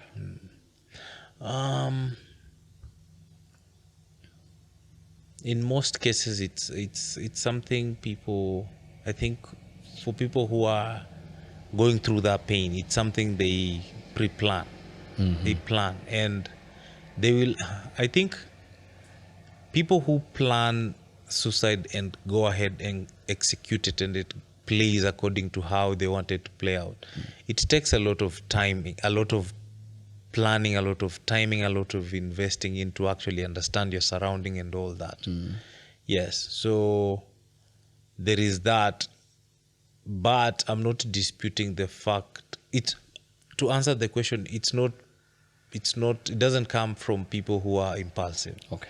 But there are certain people who have been struggling, and then they've entertained that thought before, because there is the entertaining the thought, which is, I would want to end it, and then there is the doing it. So you might have entertained the thought a couple of times before, but you never had an opportunity. Yes. And probably now you're walking, you're taking a walk with maybe it's a solo walk, and then you see, okay, I'm on top of the bridge. There's an opportunity, I can jump and end it all. Maybe you see now an opportunity has provided itself. Yes. But the thought has been there for quite some time now. Yeah. I think that is.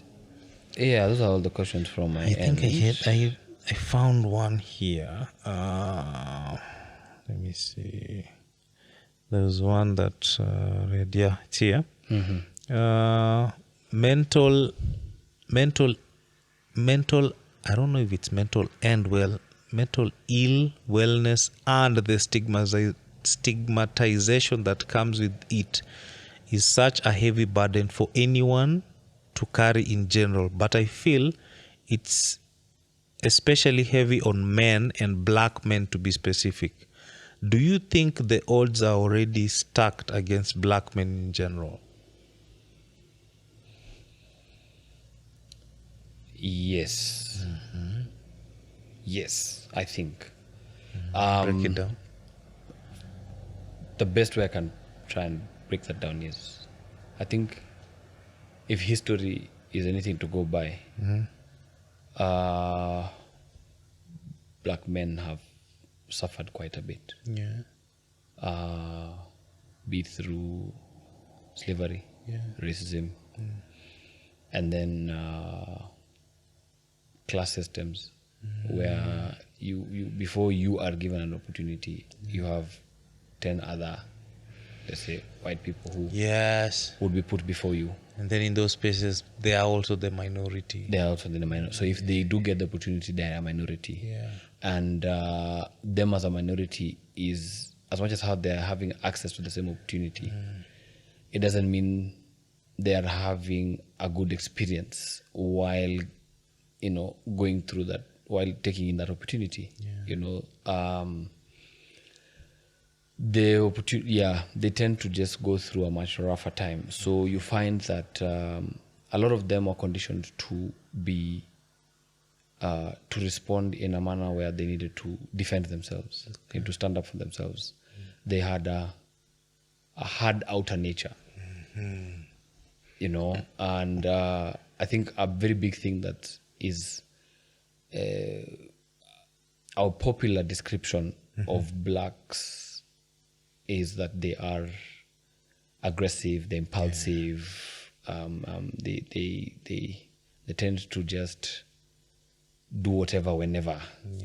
But that I feel is a coping mechanism, a thing that they've had to do to adjust to what the world has handed them. So this, with all these things, slavery and the likes, racism, inequality, in that sense, you are affected. You are affected mentally. So even before we get to like genetic predisposition of certain mental health illnesses, like the likes of bipolar and schizophrenia and dementia.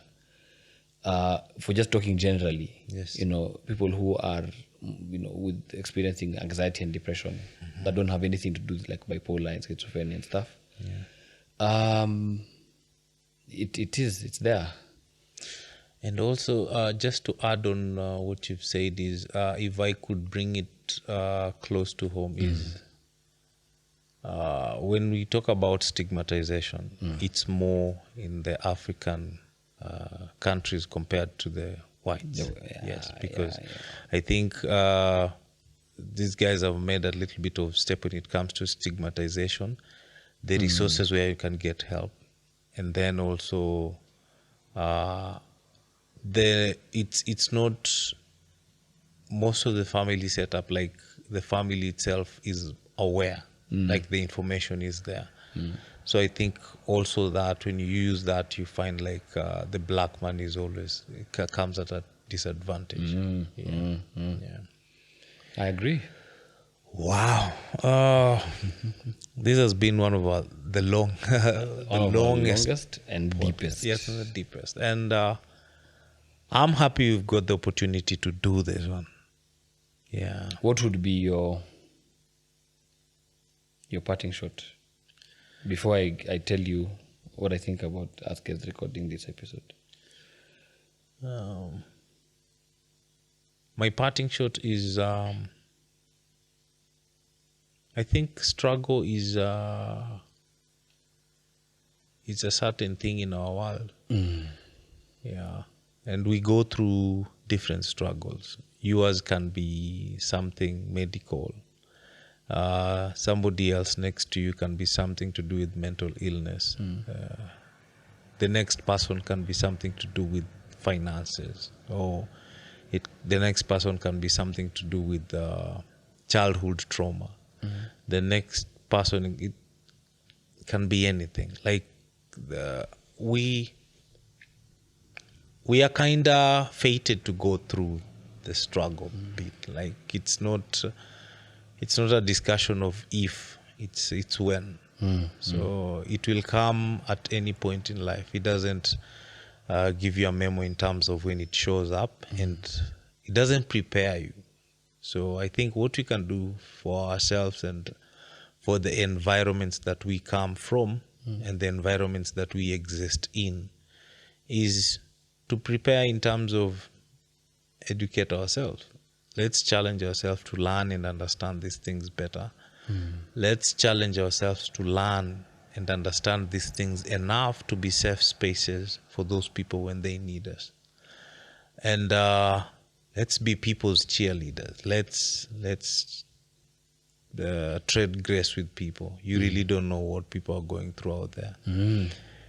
Yeah, I think that's my parting shot. For me, I think I'd say this pain. Pain, I'll start off by saying the word pain. Pain it's here. Yeah. It's with us, and the reality of it is that it's causing a lot of harm. Yeah. It's doing more harm than any good. Yes. As much as how sometimes people say there is beauty in pain. But it's I would be wrong to say if that was 100% true statement. Yeah. It's not. For some people, pain has only brought them more misery. More misery, yes, that's true. It has even made them grieve. Yeah. So what is apparent and evident is that pain is here. It's existing. Yeah. It's existing. It's thriving in a lot of our homes, our schools, our homes, our schools, our offices, on the streets. In our circles. Yeah. It is closer to you than you think. Yeah. So my thing is, open your eyes, open your ears, listen to yourself and find out if you are in pain. Listen to others and find out if they are in pain. And if either of you or both of you are in pain, the pain might come at different times for different people. Yeah. The thing is, don't carry the load alone. But for you to not carry the load alone, we have the greater responsibility of making sure society is kinder, more welcoming to those who are in pain, because they deserve to have their pain eased. Yeah. While they're still living, so that they can continue living. Yeah, and also find peace here. And now find peace when they are living, not when they are gone. Yes. We have to do it when they are living, not when they are gone. True. And for me, I think my take on this whole episode that we've had, I think for me, it's because of this is someone I've been thinking about for a while. I do it in honor of my late friend Christine. Chef Christine Agumba. I do it in honor of her, because how we lost her it's something I think I've still not ever gotten over. Because I was with her a couple of moments before she passed, and we did a thing that we knew was going to save her and give her a little more time. But she had made other plans, and all that we were doing was we were fitting into the plan. We were just fitting into the plan. We had no idea, because she suffered leukemia. But she got so tired, so she stopped taking her medicine and stuff. And we didn't know. So when we were there she asked us to go and donate blood, because she needed a blood transfusion, because that's what leukemia is all about. Yeah. But because she had stopped taking her medication, she knew if the blood transfusion is done, they'll just be clotting and she'll bleed out. So that's more or less what happened. So us guys donated. At least personally I did. I went up to the wards. I saw her. She was sitting like this, like you and I, in home clothes. She was good. Chatting, laughing. We told her, see blood transfusion itafanya. When it's done, we'll come and see you and make sure that everything went well. And then we wait for the hospital to discharge you. I landed in hospital that night because I made the grand mistake of I went to the gym.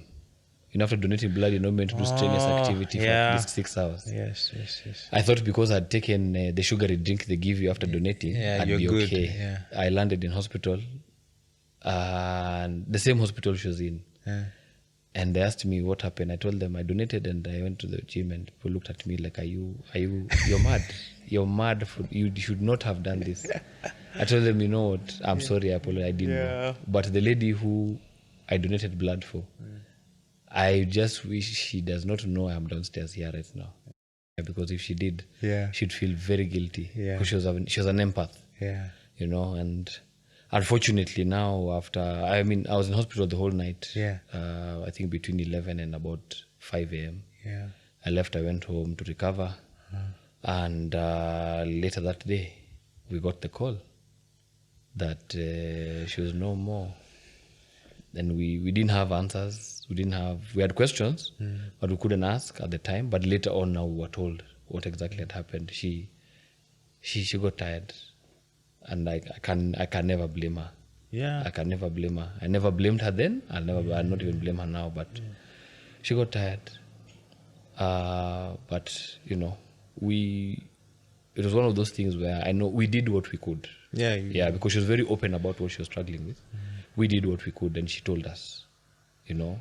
And we can't save everyone, yes, but we can try. We can try that's something. That's all we can do. We can just try what we can with what we have, and hope for the best. May her soul rest in peace. Indeed. I think we should sign out on this one. Man, it's been real. This has been one of the best things that we've ever done. I can't wait to see where this will go. And too many more. That's all, folks. From the Naked Ego podcast. Till next time. Peace out.